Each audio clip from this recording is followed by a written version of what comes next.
అందరికి శనార్థులు ఉండాలి మళ్ళా మీ దీవెనార్థులు. ముచ్చట్ల సంగతి అంటారా? జూబ్లీ హిల్స్ లా జోర్ల 3 పార్టీల ప్రచారం. షెయ్యి పార్టీ మీద బండి సంజయ్ సారు గరం, తగ్గిన బంగారు భారం. గిట్లా శాన ముచ్చట్లు పట్టుకొచ్చిన. గా ముచ్చట్లన్నీ చూసే ముందుగాల నెత్తిగీతలు చూడుర్రి. రాష్ట్రపతి మేడంకు తప్పిన ప్రమాదం, దేవుని దయ వల్ల అంతా క్షేమం. షెయ్యి పార్టీ సర్కార్ మీద బండి సంజయ్ సార్ గరం, స్కాలర్షిప్ పైసలు రాక చదువుకునే పిల్లలు ఆగం. అగ్గువైన బంగారం ధరలు, ఫుల్లు ఖుషి అవుతున్న అక్కలు.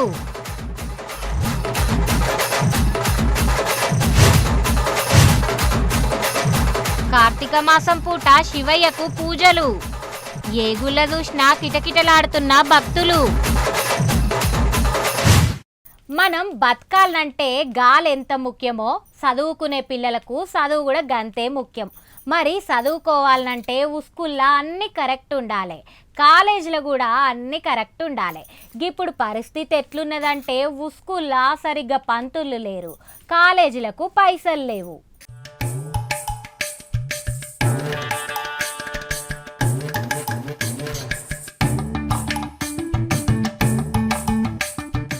నేటి విద్యార్థులే రేపటి భవిష్యత్తు అని కాలేజీ గోడల మీద పెద్ద పెద్ద అక్షరాలతోని రాస్తారు. కానీ నిజంగా చూస్తే పరిస్థితి గట్ల లేదులా.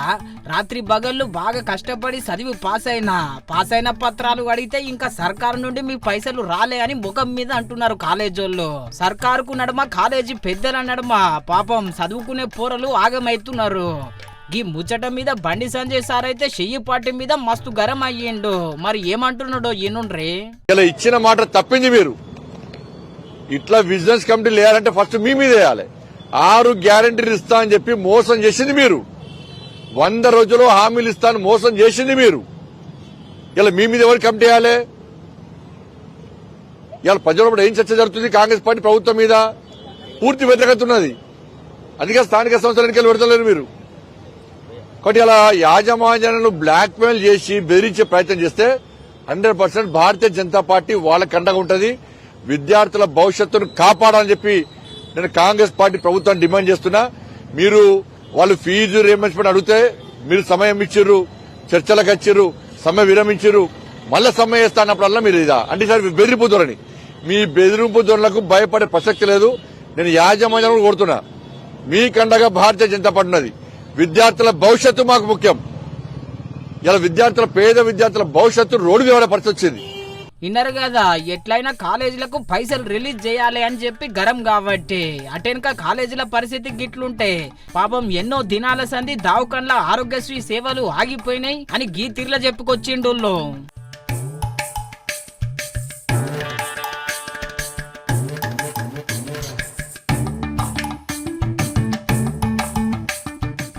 దాని గురించి ఆలోచించకుండా మీరు బ్లాక్ మెయిల్ చేస్తుంటే తమాషాలు అయింది. మీకేమన్నా మీరు బెదిరితో భయపడుతున్నారు అయింది? ఇలా ఇదైపోయింది. నెక్స్ట్ రేపటి ఏం చేస్తున్నారు? హాస్పిటల్ అందరూ సమ్మె చేస్తున్నారు. రేపటి నుంచి ఆరోగ్యశ్రీ పైసలు ఇస్తలేరు. ఇలా వాళ్ళు సమ్మె చేయడానికి, వాళ్ళు మొత్తం హాస్పిటల్ బంద్ చేయడానికి వాళ్ళు సిద్ధంగా ఉన్నారు. పేద ప్రజల పరిస్థితి ఏంది? అలా హాస్పిటల్లో సమ్మెకు రెడీ ఉన్నారు. ఫీజు రియంబర్స్మెంట్ కూడా ఉపాధి వీళ్ళు యాజమాన్యాలు సిద్ధంగా ఉన్నారు. వాళ్ళు కాలేజీలు కిరాయి లోన్లు తీసుకొచ్చారు. పాప వాళ్ళు చిన్న కాలేజీలని లోన్లు తీసుకొచ్చారు. ఆ లోన్ల పైసలు కట్టకుండా, ఇంటి కిరాయిలు కట్టకుండా, కరెంటు బిల్లులు కట్టకుండా, దానిలో పనిచేసే సిబ్బందికి జీతాలు ఇవ్వకుండా వాళ్ళ పరిస్థితి ఏంది? వాళ్ళు ఏదో దానిలో కోట్లు సంపాదించారు కాదు. వాళ్ళు ఇంత దుర్మార్గమా ప్రభుత్వం? అది నేను మళ్ళీ చెప్తున్నా, ప్రభుత్వానికి వెంటనే ప్రభుత్వం దిగి రావాలి. ఇక గీ ముచ్చట వచ్చినాక ఏం సారు జూబ్లీ హిల్స్ లో షెయ్యి పార్టీ కారు పార్టీ మొక్క ఎక్కువ కనిపిస్తున్నది అంటే గీ మాట అన్నాడు. కేసీఆర్ గారు గాని మంత్రులు బస్సులో తిరగలే. మీ వల్లనే ఇవాళ పరిస్థితి వచ్చింది. మీరు ఈ పరిస్థితి వచ్చిరని చెప్పి కాంగ్రెస్ పార్టీకి జూబ్లీస్ లో ఓటేసారు. తెలంగాణ రాష్ట్ర ప్రజలు ఓటేసారు. జూబ్లీస్ అందంగా తీర్చిదిస్తాము, సమస్యలు పరిశీలిస్తాము, 2,500 రూపాయలు ఇస్తాము, 4,000 రూపాయలు వృద్ధాప్య పెన్షన్లు ఇస్తాము, అన్ని ఇస్తామని చెప్తే వాళ్ళకు ఓటేస్తే వాళ్ళు ఏం చేశారు? వాళ్ళు కనీసం పట్టించుకున్న పాపన పోలే. కాబట్టి ఇద్దరికి ఓటేస్తే మాకు ఏం కాలే. మా కోసం కొట్లాడే పార్టీ కావాలి, మా కోసం స్ట్రీట్ ఫైట్ చేసే పార్టీ కావాలి, గల్లీలో నిలబడి మా కోసం కొట్లాడే పార్టీ కావాలి. ఆ కొట్లాడే పార్టీ భారతీయ జనతా పార్టీ. కేసీఆర్ ప్రభుత్వంలో భారతీయ జనతా పార్టీ కార్యకర్తలు లాఠీ దెబ్బలు తిన్నారు, అరెస్ట్ అయ్యారు, జైలుకు పోయారు. కానీ మేము అప్పుడు గ్రహించలే, గుర్తించలే. బీఆర్ఎస్ కొవ్వొద్దని కాంగ్రెస్ కి ఇష్టం. కాంగ్రెస్ కి ఇస్తే పేనం మీదకి పోయి పొయ్యిల పడ్డట్టు అయిపోయింది. కాబట్టి ఇలా ఈ ప్రభుత్వం మెడలు వంచాలంటే కొట్లాడే పార్టీ భారతీయ జనతా పార్టీ. కాబట్టి మేము ఓటేస్తామని చెప్పి ప్రజలు సిద్ధంగా ఉన్నారు. అగో ఇన్నరు కదా, రెండే షేను బీడే అనబట్టే చూడాలి మళ్ళా జూబ్లీ హిల్స్ లా ఎవరు గెలుస్తారో ఏమో.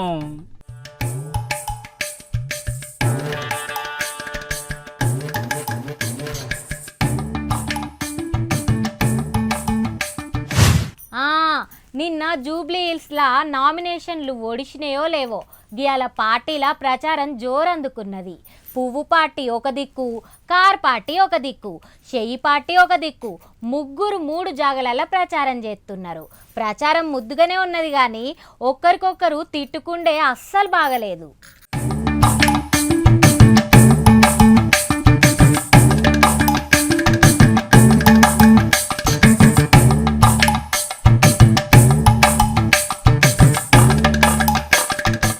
మూడు పార్టీల లీడర్లు 3 దిక్కుల ముద్దుగానే ప్రచారం చేస్తున్నారు.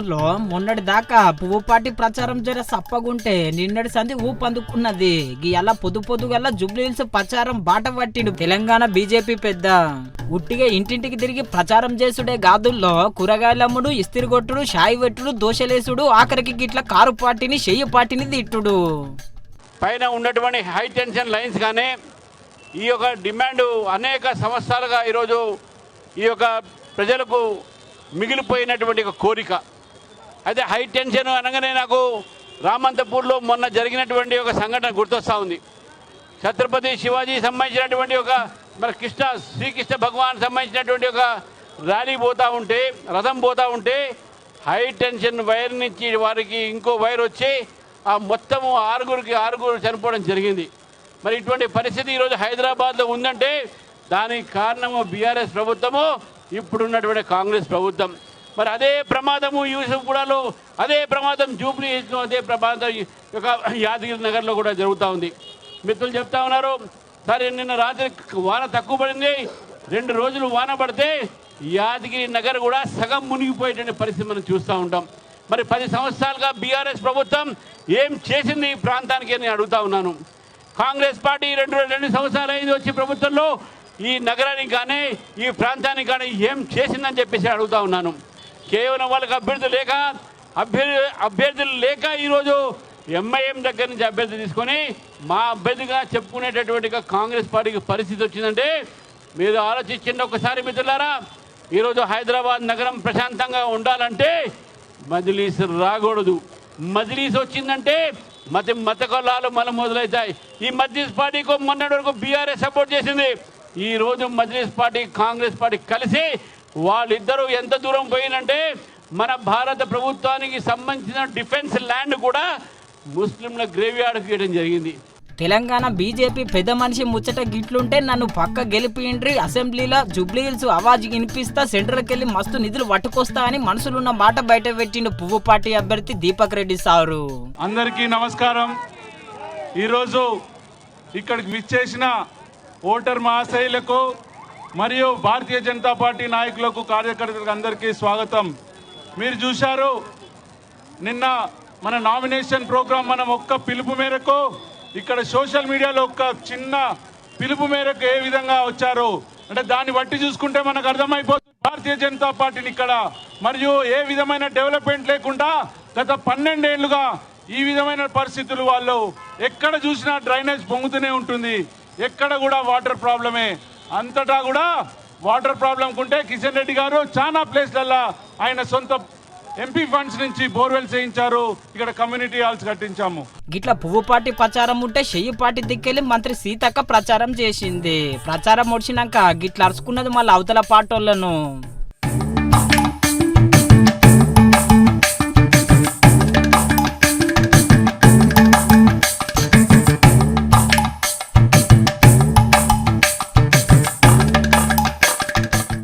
మూడు సార్లు ఓట్లు వేయడం జరిగింది. మన నవీన్ యాదవ్ మరి అనేక సందర్భాల్లో ఎక్కడ కష్టం ఉన్నా మరి అన్న అంటే నేనున్నా అని, తమ్ముడు అంటే మరి ఎంతో ఆప్యాయంగా వచ్చేటువంటి వ్యక్తి ఈరోజు మన ముందుకు రావడం జరిగింది. కనీసం 3 సార్లు ఎమ్మెల్యేగా ఉన్న గత ప్రభుత్వంలో ఎలాంటి పనులు జరగలే, కనీసం రేషన్ కార్డులు కూడా ఇవ్వలే, పేదలకు ఎలాంటి సౌకర్యాలు కల్పించలే. మరి మన గవర్నమెంట్ వచ్చిన తర్వాత ఈ యొక్క జూబ్లీహిల్స్ నియోజకవర్గంలోనే మరి నవీన్ యాదవ్ గారి ఆధ్వర్యంలో దాదాపుగా 150 కోట్ల వర్కులు మరి ఇప్పటికే శాంక్షన్ చేసి పనులు ప్రారంభించడం జరిగింది. లాగా మరి ఓటేస్తే మేము ఈ పని చేస్తాం, మళ్ళా గెలిచినాక ఈ పని చేస్తాం, మళ్ళా గెలిస్తే ఈ పని చేస్తాం అని కాంగ్రెస్ చెప్పదు. చేసి పని చూపించి ఓట్లు అడుగుతా ఉన్నాం. ఇన్నారు కదా చెయ్యిపాటి సీతక్క ముచ్చట బగ్గనే గరం కాబట్టి కారుపాటి దిక్కెళ్ళి మాజీ మంత్రి జగదీష్ రెడ్డి సారు ప్రచారం చేసిండు. గా ప్రచారంలో ఈ వీడియో మస్తు వైరల్ అవుతున్నదుల్లో చూసిరు కదా. అక్కకు మాటలు రాకున్నా సరే ఇక కారు గుర్తు అని చెప్పి కారు ఎట్లా నడిపిస్తారో చూపియబట్టి ఇయో గిట్లున్నది మళ్ళా 3 పార్టీల ప్రచారం జోర్లా నడుస్తున్నది. ఇప్పటికైతే చూడాలి మళ్ళా గా ఎమ్మెల్యే కుర్చీలో కూర్చునే భాగ్యం ఎవరికి దక్కుతుందో ఏమో.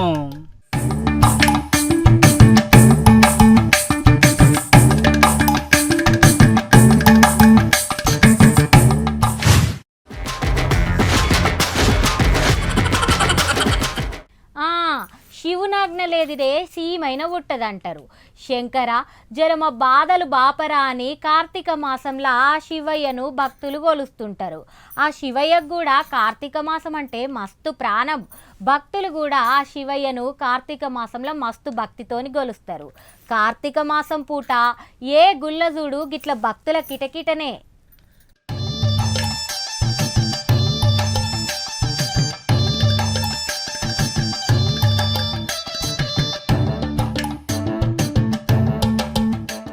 ఓం నమ శివాయ అంత నీదే దయ అన్నట్టు ఈ అల్ల ఏ గుడిలో చూసినా భక్తులు మొత్తం కిటకిటలాడుతున్నారు. గీ అల్ల ముందే కార్తీక మాసం తొలుత దినం మాయే. ఇక ఇంకేమున్నది చెప్పుండ్రే. ఆ శివయ్యను దర్శనం చేసుకోవాలని చెప్పి అన్ని గుళ్ళకు గిట్ల భక్తులు తండోపతండాలుగా వచ్చిండ్రులా. అయితే ముఖ్యంగా ఈ కార్తీక మాసంలో భక్తులు ఎంతో మంది వచ్చి స్వామిని దర్శించుకుంటారు. ప్రత్యేక పూజలు జరుగుతాయి. ప్రతిరోజు మహాన్యాసపూర్వక ఏకాదశి రుద్రాభిషేకం జరుగుతుంది స్వామివారికి. అలాగే నవంబర్ 5వ తారీఖు కార్తీక పౌర్ణమి సందర్భంగా ఇక్కడ ప్రత్యేక పూజలు జరుగుతాయి. సామూహిక అభిషేకాలు, సామూహిక సత్యనారాయణ వ్రతాలు, అలాగే స్వామివారికి అభిషేకం, అలాగే మహాలింగార్చన, జ్వాలాతోరణం, ఈ విధంగా అన్ని రకాల పూజలు జరుగుతాయి ఇక్కడ ప్రత్యేకంగా. అలాగే ప్రతిరోజు కూడా స్వామికి అభిషేకాలు జరుగుతాయి, సామూహిక అభిషేకాలు జరుగుతాయి. స్వామికి మాస శివరాత్రి రోజు ఇక్కడ రుద్రహోమము, అలాగే ఆరుద్ర నక్షత్రం రోజు స్వామివారి కళ్యాణం, శుద్ధ షష్ఠి నాడు సుబ్రహ్మణ్యేశ్వర కళ్యాణం, ఈ విధంగా ప్రతిరోజు ఎంతో వైభవపేతంగా కళ్యాణోత్సవాలు పూజలు జరుగుతాయి స్వామివారికి. అలాగే కార్తీక మాసంలో విశేషమైనటువంటిది దీపారాధన. ఈ దీపారాధన కనుక చేసుకొని ఆ దీపంలోనే జ్యోతిని ఆ పరమాత్మునిగా కొలుచుకొని ఆ దీప జ్యోతికి మనం కనుక పూజ చేసుకొని ఆ దీపాన్నే దేవుడిగా భావించి పూజిస్తే కనుక మనం చేసినటువంటి పాపాలని కూడా నశిస్తాయి. అలాగే మనం కోరినటువంటి కోరికలన్నీ కూడా సిద్ధిస్తాయి.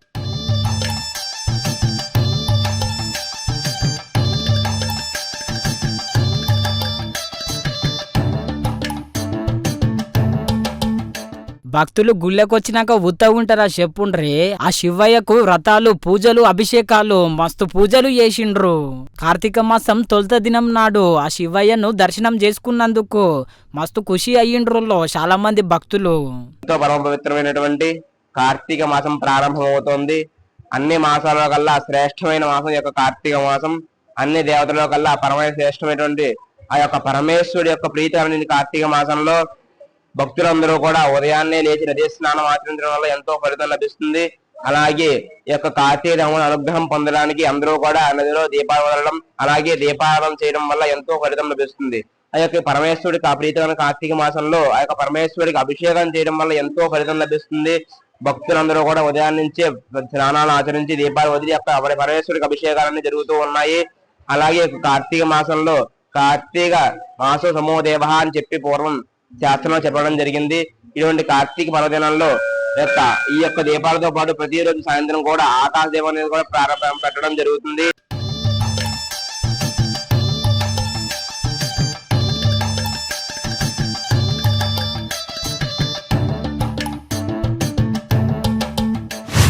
ఓ ఎల్లక్క, ఓ మల్లక్క, గా మూలకు పడేసిన ఆనకాగితం గా సిలిక్ కొయ్యకు తలిగేసిన సెత్తిరి అన్నీ తీసి తయారు పెట్టుకోండ్రి. ఓ పోరలు మీరు కూడా ఇంట్లోకెళ్ళి బయటికి వెళ్ళకుండ్రి. ఓ అవ్వలు పెంచును గించనుంటే వెనకసిరికి తీసుకోవచ్చు కానీ గీ 6 దినాలు ఇంట్లోనే ఉండుండ్రి. అగో గియాల మా లచ్చవ్వకి ఏమైంది గిట్ల చెప్తున్నదని అనుకుంటున్నారా? 6 దినాలు ఆనలున్నాయి మళ్ళా.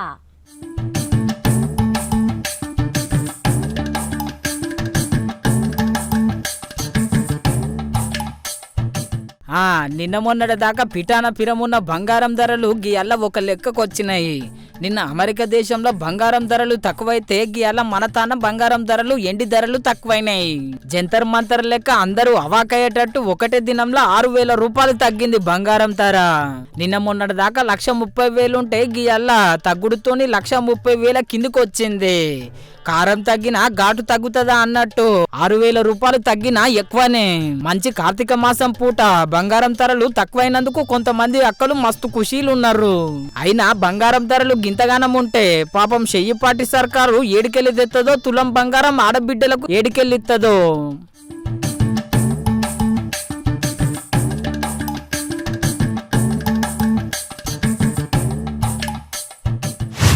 అవునుల్లా మనం మనుషులు బురదల దిగవడంగా చూసినాం, బండి గుంతల దిగవడంగా చూసినాం, ఆఖరికి ఓ పెద్ద ఏనుగు గుంతల దిగవడంగా చూసినాం. కానీ గాలిలో తిరిగే గాలి మోటారు గుంతల దిగవడంగా చూసినామా? చూడలే కదా. షెలో ఇప్పుడు నేను చూపిస్తా చూడుండ్రి.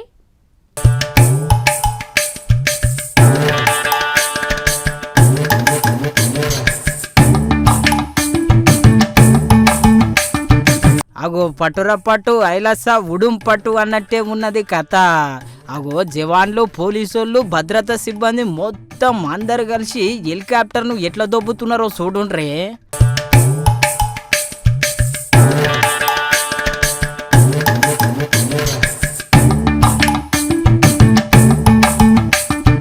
ఆగో చూసిండ్రు కదా, ఎంత దొబ్బినా హెలికాప్టర్ జరుగుతూనే లేదు. మరి చిన్న బరువు ఉంటుందా చెప్పుండ్రే. ఇక పాపం అట్లనో ఇట్లనో తమ్లాడి గట్టుకైతే తీసుకొచ్చిండ్రు. అయినా గిదెక్కడి హెలికాప్టరు గా గుంతలెందుకు పడ్డది అని ఆలోచన చేస్తున్నారా? మన దేశ పెద్ద రాష్ట్రపతి ద్రౌపది ముర్ము మేడం ఉన్నది కదా, ముర్ము మేడము కేరళ రాష్ట్రానికి 4 రోజుల పర్యటనకు సిద్ధమయ్యింది. ఇక సిద్ధమైతే ఎట్లుంటది చెప్పుండ్రే. హెలికాప్టర్ వేసుకొని వచ్చింది కేరళ రాష్ట్రంకు. ఇక వాతావరణం మంచిగా లేదు మేడం, మీరు జల్దిన దిగాలంటే ఇక కేరళ రాష్ట్రంలో ఒక తాన హెలికాప్టర్ ను దించిండ్రు. హెలికాప్టర్ దించిన తాన జాగ బాగలేక బురదల దిగబడ్డది. ఇక ఇంకేమున్నది చెప్పుండ్రే. గిట్లా అందరు కలిసి దొబ్బుడు షురూ చేసిండ్రు.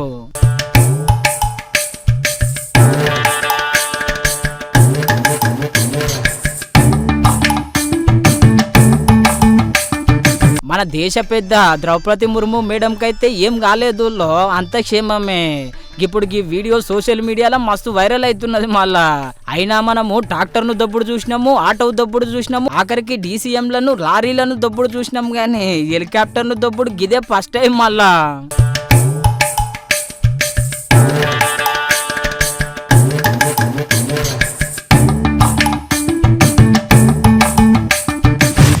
గీ ముసలోడు 2 దినాల సంధి పటాకులు బాగా కాల్చి ఆకిలి మొత్తం పటాకుల కాగితాలతో నింపిండు. వచ్చేటప్పుడు మొత్తం సాఫ్ చేయమని చెప్పొచ్చిన, మరి చేస్తున్నాడో చూద్దాం పాండ్రి. ఓ సూర్యుడు, ఓ సూర్యుడు, బయట గలీజ్ గాలి ఉన్నదంట బిడ్డ. నా లెక్క ఛాయజల్లన్న పెట్టుకో, మంచి గాలి వస్తుంది. లోపల పేగులు గీగులు మంచిగా ఉంటాయి. అగో ముఖానికి షాయి పోసే జాలి పెట్టుకున్నాడు. కొంపదీసి షాయి డైరెక్ట్ నోట్లో పోసుకుంటాడా ఏంది? ఇక బయటికి వెళ్ళే మన శక్తి వచ్చిందనుకో, ఈ లోపలికి మంచి స్వచ్ఛమైన గాలి వస్తుంది. అంతా మన మైండ్ అంటే ఎట్లుంటుంది, కొమరాయ అంటే మైండ్ అంటే కొమరాయ. అగో గీ ముసలోనికి ఏమైందబ్బా? అంబికా అగర్బత్తి అన్నట్టు షాయి జాలి ముఖానికి పెట్టుకొని స్వచ్ఛమైన గాలి అంటున్నాడు. ఒక పరి అటకాయిద్దాం మావా, ఓ మావా. వచ్చిందిరా దయ్యాలు పట్టే దరిద్రం ముఖంది. అరే నేను స్వచ్ఛమైన గాలి వీడ్చుకుందామంటే ఇక కయ్యాలు దట్టినాడు కలుగుతున్నది. ఏమైంది ఇప్పుడు చెప్పు. నీ కథ ఎట్లున్నదంటే వెనకటికి పులిని చూసి నక్క ఆత పెట్టుకున్నట్టున్నది. అసలు గా ముఖానికి గా షాయి పోసే జాలి ఎందుకు పెట్టుకున్నావు? మన ఇజ్జత్ ఎందుకు తీస్తానవు? ఎప్పుడు తిండి మీదనే కాదు బయట ఏం జరుగుతున్నదో కూడా జర సమజ్ చేసుకోవాలి. నీకు తెలియదా నిన్న మొన్న టపాసులు కాలిస్తే ఢిల్లీ మొత్తము కాలుష్యం అని చెప్పి ఢిల్లీ మొత్తం ఖరాబ్ అయిందంటే కర్రేగా అయ్యిందంట. ఆడ గాలి వీల్చిన వాళ్ళకు ఊపిరితిత్తులలో పొక్కలు పడుతున్నాయంటనమ్మా. గంతగానం గలీజ్ గాలి తయారయ్యిందంట. గందుకే మన తాన కూడా మొత్తం మీద ఎట్లున్నది పరిస్థితి గట్టినే ఉన్నది కదా. గందుకే నేను ఇట్లా మంచిగా జాలి పెట్టుకున్నా. ఇప్పుడు గాలి వచ్చిందనుకో చెడు గాలి ఏమన్నా ఉంటే జల్లెడ పట్టినట్టు అవుతుంది, మంచి గాలి లోపలికి పోతుంది. ఎట్లున్నది నా ఐడియా సూపర్ ఉన్నదిలే. సరే ఢిల్లీలంటే గలీజ్ గాలి వల్ల వాళ్ళ మూతికి మాస్కులు పెట్టుకొని తిరుగుతున్నారు. మరి నువ్వెందుకు మూతికి షాయి జల్లెడ పెట్టుకున్నావు? ముద్దుగున్నది కథ. మన తన కూడా నిన్న ఎట్లా కాల్చిరు టపాకులు, దునియాల ఏడ కాల్చిర్రో లేదో కానీ గంతగానం కాల్చిరు మన దగ్గర టపాకులు. ఒక్క బాంబా 2 బాంబులా వరుస పెట్టి కాలిస్తే రాత్రి 12 కొట్టిన దాకా కాలిస్తూనే ఉన్నారు. ఆ పటాకులు కాలిస్తే పచ్చగున్న చెట్లు కర్రెగా అయిపోయినాయమ్మా. గట్లనే లోపల ఉన్నాయి కూడా ఖరాబ్ అయినాయి అనుకో. ఎవడు దిక్కు నాకు ముందేగా ఆరోగ్యశ్రీ మీద ఎవడు ఆపరేషన్లు చేస్తలేడంట దావకాన్లా. గందుకే గిట్లా జల్లెడ పెట్టుకున్నా. గిళ్ళకెళ్ళి మంచి గాలి పోతుంది కదా, అప్పుడు నేను మంచిగా ఉంటేగా. చూసిండ్రు కదా మా మామ చెప్పింది కూడా నిజమేనుల్లా. ఢిల్లీలో గాలంతా ఖరాబ్ అయిందట. గలీజ్ గాలి తిక్కెళ్ళి పబ్లిక్ మస్తు తిప్పలు పడుతున్నారంట. మొత్తం దునియాలు ఉన్నోళ్ళను నా లెక్కనే జల్లెడ పెట్టుకోమని చెప్పాలి ముఖానికి. ఎందుకంటే మళ్ళీ ఆయన గాలి ఖరాబ్ అయిందనుకో మళ్ళీ ఎవడు దిక్కు అవుతాడు. అందుకే అందరికి ఇట్లా పెట్టుకోమని చెప్పాలి. ఓ అక్క ఎల్లక్క నువ్వు కూడా ముఖానికి ఇట్లా జల్లెడ పెట్టుకో. మళ్ళీ చెడు గాలి పోయిందనుకో అంతా మరి దేశ సంచారం అవుతుంది మన బతుకంతా. చూసిండ్రు కదా గివుల్లా ఇయాల్టి కడక్ కత్తర్నా కార్తలు. మళ్ళీ రేపు గిదే యాళ్ళకు గిన్నె కలుద్దామా. నేనుంటా మరి పోయొద్దునా. నమస్తే.